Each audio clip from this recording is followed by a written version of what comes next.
Hello बच्चों, let's read the question. The question says that explain why Boyle's law cannot be used to calculate the volume of a real gas when it is converted from its initial state to final state by an adiabatic expansion. तो यहाँ पर आपको बोला गया है कि क्यों boil law का यूज़ हम रियल गैस के वॉल्यूम को कैलकुलेट करने के लिए नहीं कर सकते जब ये इनिशियल स्टेट से फाइनल स्टेट में कन्वर्ट होता है बाई एन एडियाबैटिक एक्सपेंशन।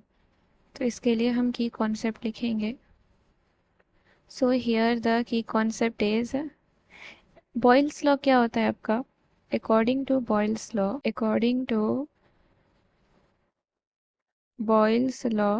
तो Boyle's law के अकॉर्डिंग क्या होता है? At constant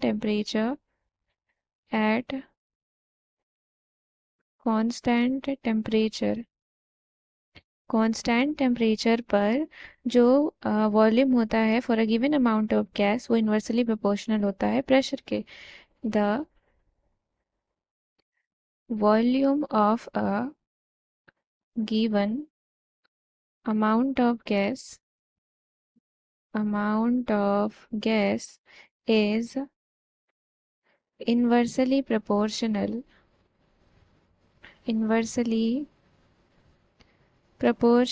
to the pressure. Pressure के क्या होता है? इन्वर्सली प्रोपोर्शनल होता है. That is V is inversely proportional to pressure at constant temperature. Now आपको बोला है कि एडियाबैटिक एक्सपेंशन के दौरान बॉयल्स लॉ का यूज़ करके हम रियल गैस का वॉल्यूम क्यों नहीं कैलकुलेट कर सकते. तो बॉयल्स लॉ यहाँ से हमें ये पता चल रहा है कि बॉयल्स लॉ के लिए टेम्परेचर कांस्टेंट होता है. So Boyle's law is applied at constant temperature only.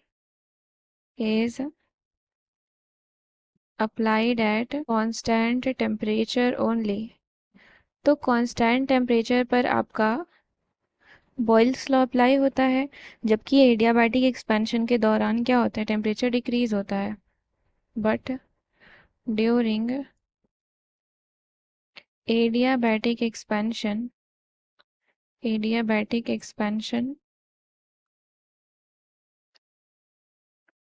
Temperature is decreased. Temperature क्या होता है आपका? डिक्रीज हो जाता है.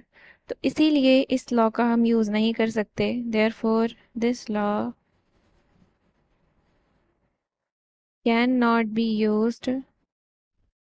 used to determine the volume of real gas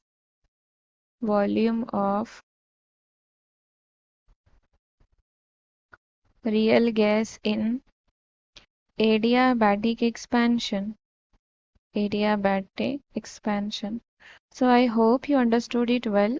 Thank you and best of luck.